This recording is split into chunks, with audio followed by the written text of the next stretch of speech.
In which world would you rather live? A world where houses were priced at $10 million, or $10? Well, you're thinking, hello, duh. Well, actually, the correct answer is not enough information. Let's say in the world in which houses are priced at $10 million, that your income is $20 million per year, and in the world where houses are $10, your income is $10 a year. Now, which is the better deal? In which world do you have the higher standard of living? Well, let's start here. Houses are $10. Oh, what a deal. Man. Oh, the good old days, right? We often say, oh, the good old days when gas was only 25 cents a gallon. Well, yeah. Gas used to be 25 cents a gallon. But incomes were a lot lower then, too. You can't just look at the prices. Well, in this case here, where houses are $10, income is also $10 a year. So it takes a full year of work to buy a house. Wouldn't that be nice? Okay. Whereas this world here, well, your income's $20 million, house is $10 million. Well, that's only a half year of work to buy a house. So, yeah, this is the better deal. You can buy a house in a half year of work. Okay, we're assuming no financial markets, no market, nothing. No financing, okay? But this gets the point across. It's not, you can't look at just the prices, okay? You got to look at incomes. It's not the money. It's not how much money you need. It's how much money will buy, okay? How much will your money buy? Not how much money you have. That's what I meant to say, not how much money you need. How much money you have, it's how much money you buy. How much your money will buy.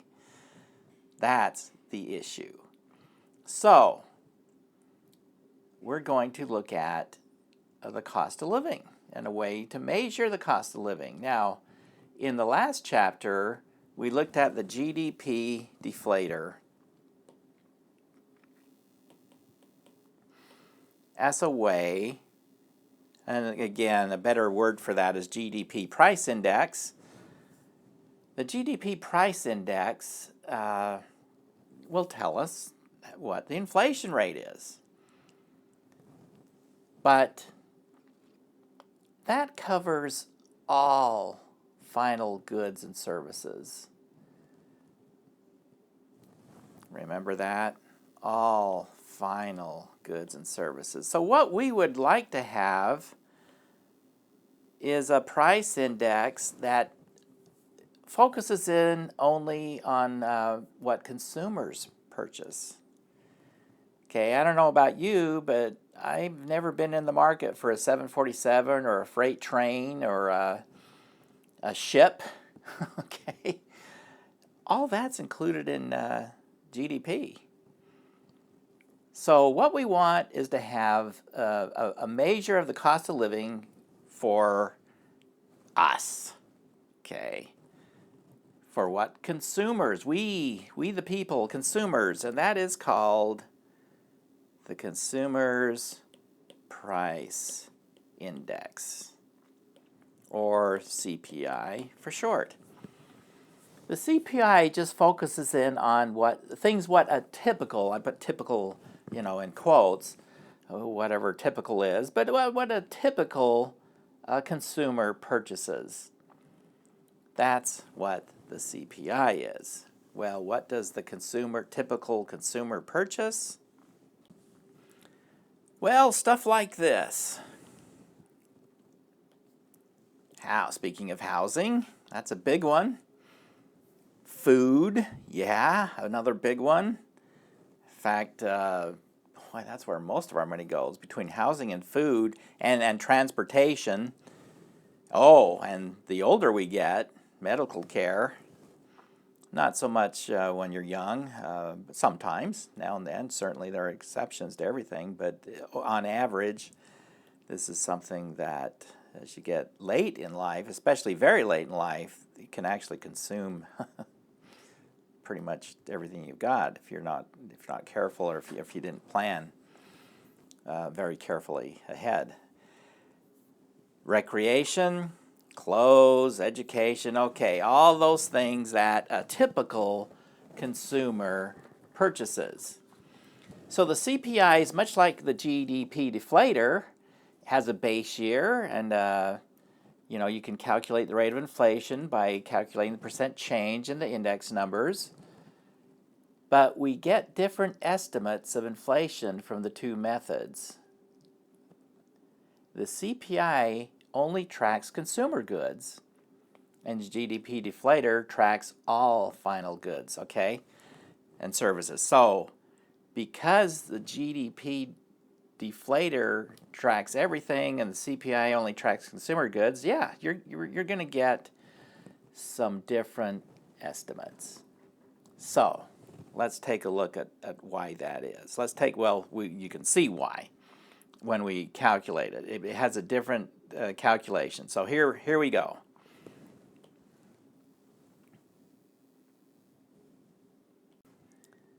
To review, the GDP deflator is nominal GDP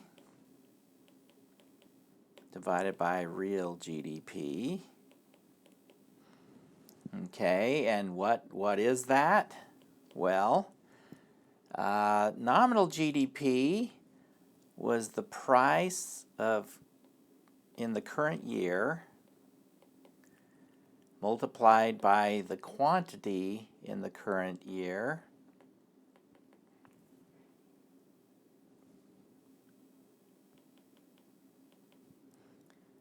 and real GDP is the price in the base year and multiply that by the quantity in the current year. Okay, that's what that is. Now, the CPI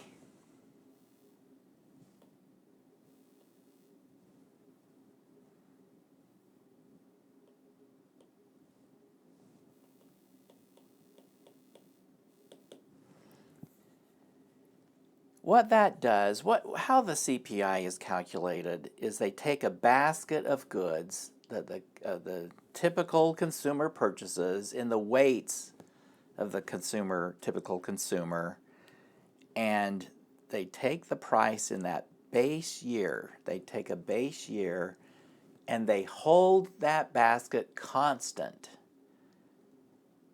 and then just see what the price does of that basket of goods from year to year to year. So what they do there is they take the price of this basket of goods in the base year and times it by the quantity of the goods in the base year. And well, let me move that over here so it's easier to.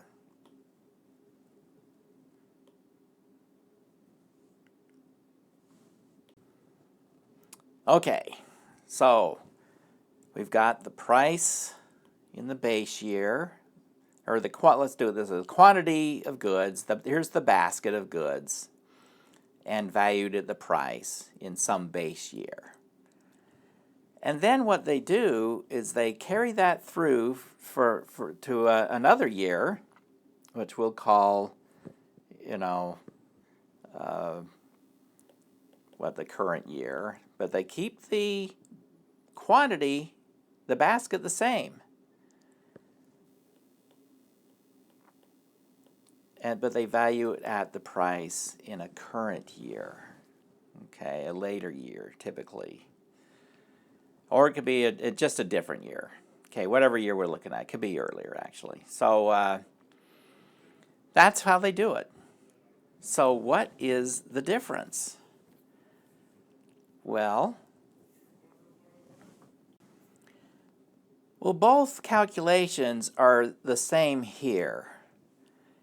It's the price, the current price over a base year price. See, current price over base year price.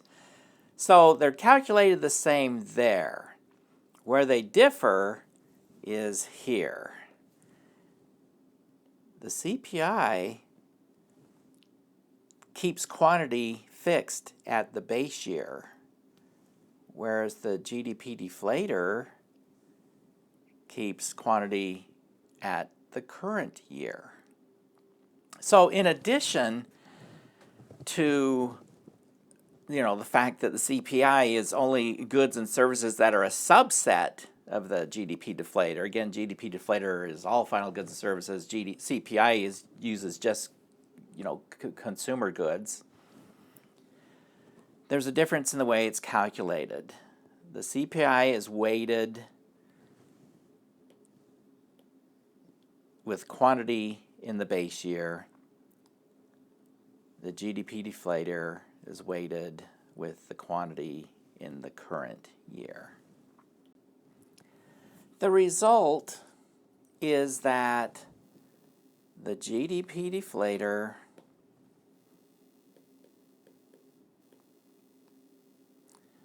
tends to understate inflation, while the CPI tends to overstate inflation. Well, this is because of something called a substitution effect in calculating these numbers. What happens, for example, what happens when the price of butter goes up? Here's the demand curve of butter. Let's say the price goes from P1 up to P2. Well, that means quantity demanded will fall from Q1 to Q2, right? Right. So what's going to happen to the CPI calculation? In real life, butter has become less important in a person's budget, right? Because they buy less of it. So the price goes up, people substitute away from it, they buy something else, maybe margarine. But what happens? What happens to the calculation? Here's the CPI. The quantity, the base year basket, remains the same. The base year basket doesn't account for this. It still thinks we're consuming at Q1. And therefore, when the price goes up, as we see here, it's going to overstate the importance of butter. Butter was more important when we were consuming this much. It's not as important when we're consuming this much. But in the calculation, it is assuming we keep consuming the same amount no matter what the price is. So the price can just keep on going. And it overstates the rate of inflation as a result. The price of butter is weighted by this much, this quantity, instead of this quantity. We consume less, it's not as important to us, but the CPI thinks it is. In other words, the CPI thinks the demand curve looks like this. And if you've had microeconomics, if not, you will have it. If the price goes up to from P1 to P2, then there's no change in quantity consumed. That we call a perfectly inelastic demand curve. So unless these goods are all perfectly inelastic, we've got a problem of overstating inflation. However, with the GDP deflator, you can see here that it focuses on current output, current quantity. It doesn't even know what the base year was like, okay? So this substitution that goes from, here to here, the the GDP deflator, all it sees is this. It doesn't even know that we used to be here and we went to here. And so it is only weighing the current quantities. It doesn't know that this price went up. And so it completely dismisses this substitution, the fact that we went from here to here. As a result, since it just sees the final output, final quantity, it doesn't see that P went from P1 to P2. Okay? Because Q is current. So, I mean, it sees that there's prices have changed, but it understates it by using the current quantity. It should be weighted more heavily. So it understates inflation, while CPI tends to overstate inflation. Well, in other words, the GDP deflator thinks the demand curve for butter is perfectly elastic. When the price changes, it just from P1 to P2, it doesn't recognize that a substitution has been made. It just sees the final quantity. Well, that can be a problem. And that the reasoning has come up many times in public policy debates. If you read, what was the name of the article? Thomas Sowell article in the last chapter, I believe it was the last chapter, talked about the myths of rich and poor. One of the things that some of the myths that he addresses in there, or is addressed in the book he's talking about, is that real incomes, inflation-adjusted incomes, have been going down. Well, that's true, perhaps, if you use the CPI. But if you recognize that the CPI overstates inflation, then it's not true. Okay, so that's a major reason between in that some of the myths going out about that. But anyway, that's another issue that is often debated is by what amount do you raise, say, Social Security benefits each year? Okay, well, you raise them by the amount of inflation each year, right? So you keep the purchasing power constant. Except, as has been often pointed out, that since the CPI tends to overstate what actual inflation really was, if you raise those Social Security benefits by the amount of inflation, you're actually overdoing it. That retirees, getting Social Security benefits are actually getting more than they need to compensate them for inflation. So that's a big debate there. Some will say, look, with the federal budget, the budget is just, we're in deficit, we got tons of debt. We don't need to be raising the benefits by that amount. I mean, some economists say that the difference could be up to a percentage point, which would be a huge number. And others say, well, come on, a lot of people need these Social Security benefits, let's throw them a bone. Maybe it does overcompensate, but so what? Okay, so that's the essence of that debate. One of the things however, that the CPI, even though it overstates inflation, it doesn't.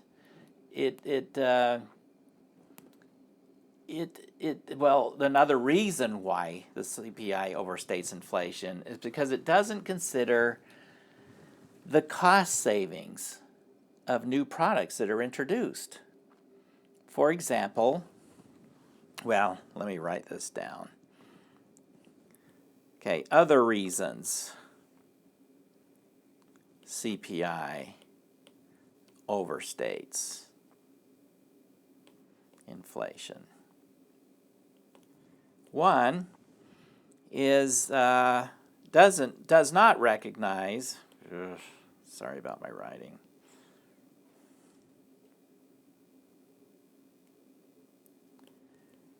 Cost savings from new products or new technology that has made existing products better. Okay, say a new car. A new car may have a higher price, which means the CPI goes up, right? But maybe the new technology in the new car is making it better gas mileage. So you're saving money on gas. But it doesn't capture that cost savings from the lower gas expenses. So, VCRs, for example, if anybody even knows what those are. The old cassette recorders, and boy, things have changed since then. But when those came on board and they got really popular, that really reduced the cost of entertainment. Going to movies. People could rent movies for a lot cheaper, than they could go to a movie. Take a whole family out to the movies. It could cost $50, but rent a movie for the whole family for $5. Wow, that's a lot of bucks saved. So it doesn't capture that. So it ignores the cost saving, and therefore another reason why it overstates inflation. Well, briefly, another index that you might see or hear about is the Producer Price Index. Let me write it out.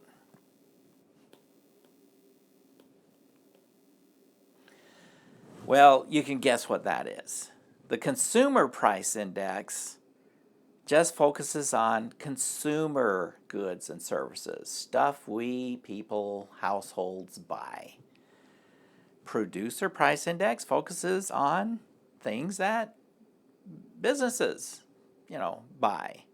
Raw materials and, stuff like that. So usually Producer Price Index will rise. It's a good indicator, an earlier indicator of what's going on.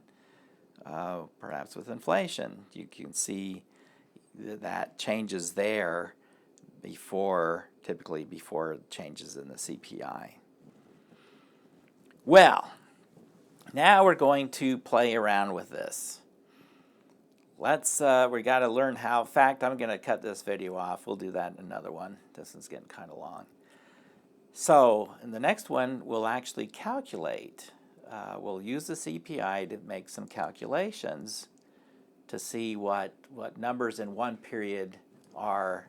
Let's say, you've all had the stories. Your parents walking through 10 feet of snow to school and uphill both ways and all that. Well, they'll also tell you the good old days when prices were so low and, oh my, what happened? Well, incomes were low too. So what we've got to do to make an accurate comparison, even despite the weaknesses in CPI, we can calculate, what, say, equivalent income would be in one period versus another period. So let's do that in another recording.